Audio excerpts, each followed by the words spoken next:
बिस्मिल्लाहिर्रहमानिर्रहीम। आज मैं आप लोगों को एक रिज़ल्ट और एक फ्रेश केस डिस्कस करूंगा। इसमें मेरे क्लाइंट की रिव्यू भी है जिसका ताल्लुक़ कराची से है और ये मेरे दोस्त है असफर। ये एयरपोर्ट इंटेलिजेंस में वहाँ पे जॉब था, अभी मेरे ख्याल में रिज़ाइन कर चुके हैं, लेकिन इसका रिज़ल्ट जो है ये तकरीबन 7 महीने का है, 7वां महीना चल रहा है और 7वें महीने पे इस तरह रिजल्ट नहीं होता है किसी का भी। और इसका भी ये फुल जो आपको लोगों को ज़्यादा नज़र आ रहा है वो इसी वजह से कि इसके अंदर इसकी बालों अपने बाल भी है, क्योंकि ये इसका फ्रंट तो फुल गंजा था लेकिन ऊपर से फुल गंजा नहीं था। इसमें थिनिंग थी, उसके अंदर हमने काम किया लेकिन वो बहुत कम थे और वो आप भी गिर रहे हैं। तो इस पर आप लोगों ने धोखा नहीं करना है कि ये 7 महीने का रिजल्ट है, ये फुल ट्रांसप्लांटेड नहीं है। इसमें से इसके अपने बाल भी दवाइयों के साथ अच्छे हो गए। हालांकि इसका जो हेयर लाइन वगैरह ये आप लोग देख सकते हो, ये मेरा हेयर लाइन है और इसका रिजल्ट माशाल्लाह बहुत आउटस्टैंडिंग है और बहुत ही फास्ट ग्रोथ कर रहे हैं। तो ये 7 माह का रिजल्ट है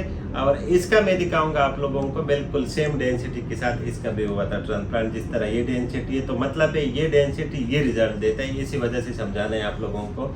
हाँ, इसकी स्किन नरम थी, इसका मुझे याद है, स्किन अच्छी थी, ब्लीडिंग वगैरह नहीं था, स्मोकिंग मेरे ख्याल में नहीं करते, तो इसी वजह से भी इसका ग्रोथ बहुत फास्ट है। इसके अलावा आपका नाम भूल गया। मीर मुर्तज़ा जिसका ताल्लुक़ कराची से है। ये कल 2 दिन से पेशावर में और मुझे आज सुबह को बड़ी इंटरेस्टिंग स्टोरियाँ बता दी। कहते मैं सर पूरे पेशावर में पैदल घुमाऊँ।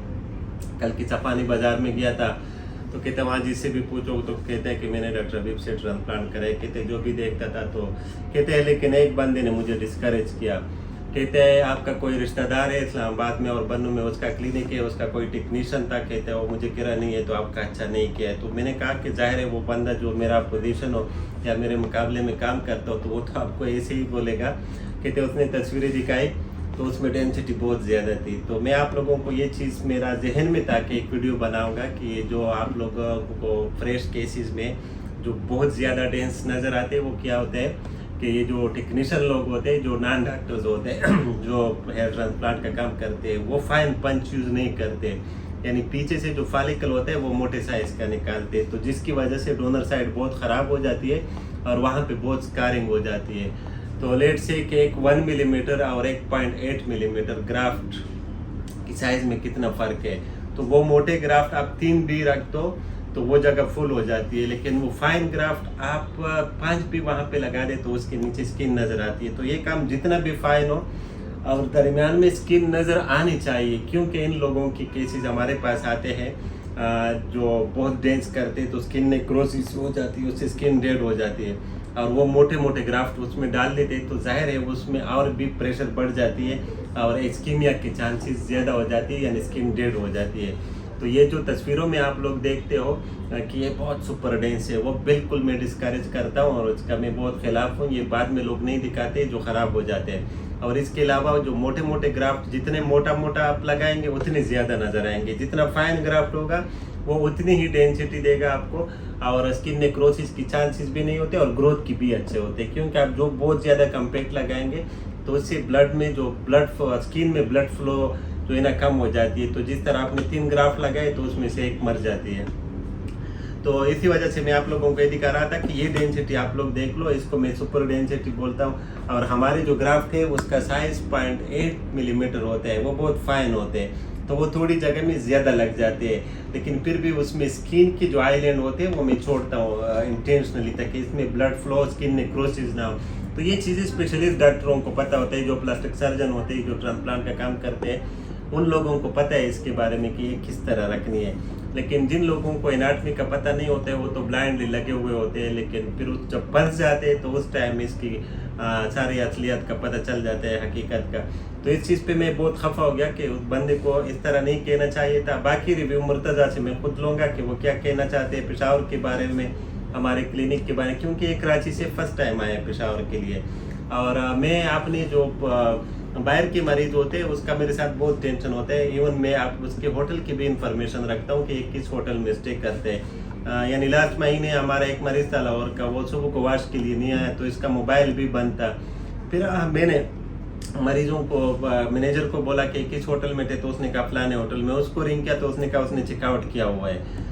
तो फिर रात को उसने खुद कांटेक्ट किया कि सर मैं लाहौर पहुंच गया और मेरे पहले भी ट्रांसप्लांट किया हुआ है, तो मुझे सेकंड सेशन था, मुझे इंस्ट्रक्शन वगैरह लेने की ज़रूरत नहीं थी, तो इसी वजह से मैं सीधा निकला। और सॉरी कि मेरा मोबाइल बंद था, हालांकि हम बहुत टेंशन में थे कि अब ये मरीज़ लाहौर से मेरे लिए आया है, इसको कुछ हो गया तो फिर लोग मुझसे पूछेंगे इसके घर वाले कि यार ये तो आपके पास आया था। तो बाहर सूबों के जो मरीज़ होते हैं उसमें मेरी यही लालच होती है कि इसकी यहाँ पे मेहमान नवाजी हो जाए, पेशावर के पठानों के बारे में अच्छा इमेज लेके जाए। बाकी ये ट्रांसप्लांट है, ये तो हो गया, क्या पता कोई बाल भी ग्रोथ ना कर ले, रिजल्ट का आना वो तो अल्लाह के हाथ में है, क्या पता बहुत ही अच्छा रिजल्ट आ जाए, वो 9-10 महीने बाद आता है। लेकिन मेरी एम ये होती है कि जो बंदा आया है इसकी सही हॉस्पिटैलिटी हो जाए और यहाँ से खुश होकर चला जाए। जी मुर्तज़ा। अस्सलाम वालेकुम, मेरा नाम अमीर मुर्तज़ा है थोड़ा तेज बोलो। और पेशावर आने की बहुत एक्साइटमेंट थी मेरी। कल रात एक दो हादसा ऐसे पेश आए कि जिसमें कुछ लोगों ने मोटिवेट किया, एक आध बंदे ने मुझे डीमोटिवेट भी किया। मोटिवेट जिन्होंने किया वो बहुत ज़बरदस्त बंदे थे और उन्होंने अपना जो रिज़ल्ट था उन्होंने वो भी दिखाया। वो खुद ट्रांसप्लांट उन्होंने किया हुआ था यहीं से, इसी हॉस्पिटल से। उनमें से 4 तो सगे भाई थे जिन्होंने किया हुआ था एक ही इसी हॉस्पिटल से। और फिर मैं कहीं खाना खाने गया, वहाँ एक बंदा मिला, उसने देख के मुझसे बातचीत शुरू कर दी और मुझे बताया, वो हंसने लगा, ऐसे हंस रहा था और उसने खुद ही बोल दिया कि तुमने फलां जगह से किया है। तो मैंने बोला हाँ मैंने वहाँ से किया है। तो उसने बोला डेंसिटी अच्छी नहीं है आपकी। मैंने बोला अच्छा। तो उसने बताया कि वो कहीं काम करता है इस्लामाबाद में, डॉक्टर फ़हीम। डॉक्टर नहीं है, बस वो जो भी है। तो काफ़ी डीमोटिवेट कर रहा था मुझे ट्रांसप्लांट के हवाले से, लेकिन मुझे उससे कोई फ़र्क नहीं पड़ा, बिल्कुल भी नहीं पड़ा, क्योंकि मैं कराची से आया हूँ तो मैं कुछ सोच के आया हूँ, कुछ समझ के आया हूँ, कुछ 2019 से फॉलो कर रहा हूँ। मैंने हर चीज़ का मुझे पता है कि क्या होना है क्या नहीं होना है। और यहाँ आने का मकसद सिर्फ मेरी जो हेयरलाइन है वो था। एक बंदे ने वहाँ पे भी किया हुआ है, उसकी हेयरलाइन वो 40,000 रुपये का ट्रांसप्लांट है। आप देखेंगे खुद ही उसको तो समझ जाएंगे कि ट्रांसप्लांट किया हुआ है उसने। और पेशावर के हवाले से बहुत ज़बरदस्त जो एक्सपीरियंस रहा है मेरा, बहुत ही ज़बरदस्त। इवन मेरा दोस्त आया हुआ थोड़ा सा घबराया हुआ था पेशावर के हवाले से कि पठान है तो लड़ पड़ेंगे ये वो। हाँ, कि हम कभी रिक्शे वाले से डील करते हैं तो मैं उसको पहले ही बोल देता हूँ कि भाई वहाँ जाकर फिर आपने लफड़ा नहीं करना हमारे साथ, ऐसे मैं बोल देता हूँ। लेकिन वो बहुत घबराया हुआ था। अभी वो भी माशाल्लाह से सेट है बिल्कुल। और पेशावर में हम पैदल घूमे, पूरा पेशावर हमने तकरीबन कवर कर लिया, लेकिन अभी कई जगह जाना बाकी है जो कि हम यहाँ से फ्री होकर फिर जा रहे हैं इंशाल्लाह। पैदल हम घूमे पूरे पेशावर में। खाने बहुत ज़बरदस्त हैं यहाँ के। खाना खाओ तो पता ही नहीं चलता कराची की निस्बत, क्योंकि मसाले हैं ही नहीं इधर, बिल्कुल भी मसाले नहीं है। वहाँ पर मुझे राइज़क लेनी पड़ती है खाने के बाद, क्योंकि मसाले बहुत ज़्यादा हैं। वहाँ पे भी मैं रोज़ रात को कबाब खाता हूँ, वहाँ शाम चपली कबाब मिलता है घर के बराबर में, लेकिन उसके साथ राइज़क लेनी पड़ती है। लेकिन यहाँ रात खाया तो ऐसा लगा कुछ खाया नहीं। शुक्रिया। तो चलो मुर्तज़ा, आपके राइज़क की बचत हो गई। पेशावर के खाने वाकई टेस्टी होते हैं। मेरे खुद घर में मसाला नहीं है, मैं बिल्कुल नहीं खाता हूँ। मेरे कराची के दोस्त थे, वो अक्सर आते हैं इधर से, वीकेंड पे आ जाते हैं कि यार फलाने का टिक्का खाना है। नरगुल यहाँ पे एक दोस्त है, उसका टिक्का बहुत उसको पसंद है, तो उसके लिए स्पेशल आते हैं। खाने वाकई बहुत मशहूर है। और हमारे जो लोग हैं वो स्पेशली बहुत ही हॉस्पिटेबल है। मैं बहुत शुक्रगुजार हूँ इन लोगों का। इवन रिक्शे वाले, टैक्सी वाले, ट्रांसपोर्ट में तो आप लोगों को भी पता है कि सब एक जैसे होते हैं, लेकिन अक्सर मरीज बताते कि सर टैक्सी वाले ने फिर मुझसे किराया नहीं ले लिया और बहुत जेद किया कि नहीं लेना है, होटल वाले ने चाय फ्री में पिलाया।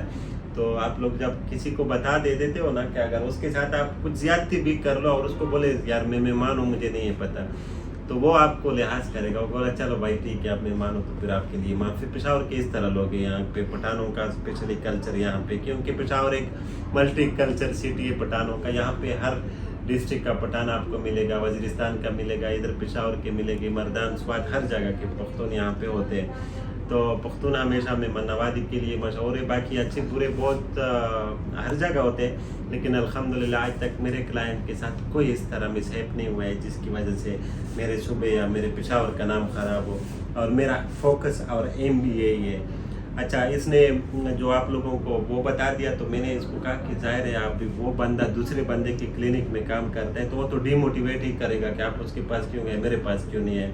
तो मैंने कहा इसको दिल पे नहीं लेना।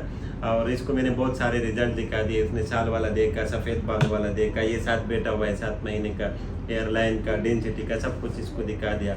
तो वो बात तो क्लियर हो गई, लेकिन इस तरह नहीं होना चाहिए।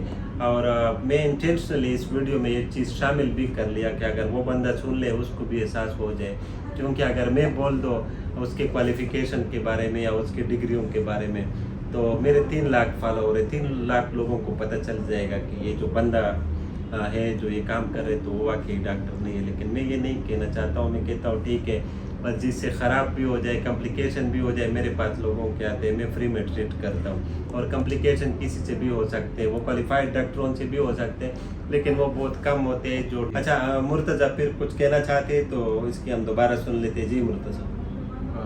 किस्सा ख़ानी बाज़ार में हम गए कुछ शॉपिंग वगैरह करने के लिए, तो मेहमान नवाजी के हवाले से जैसे डॉक्टर साहब ने कहा, तो कुछ चीज़ें ख़रीदनी थी। उसमें से मैंने एक शूज़ वाले के पास गया, मैं एक शूज़ चाहिए थे मुझे कोई, तो वो कहीं पे भी जो एक अमाउंट उन्होंने सेलेक्ट किया हुआ था उससे कोई भी कम में नहीं दे रहा था, और मैं घूम रहा था कि कहीं से कोई सस्ता मिल जाए। फाइनली मैंने उसे जाते हुए बोल दिया कि यार मैं कराची से आया हूँ, तो उसने मुझे अच्छा खासा डिस्काउंट कर दिया, सिर्फ इस वजह से कि आप कराची से आए हो, और जो पैसे मैंने दिए वो उसने रख लिए।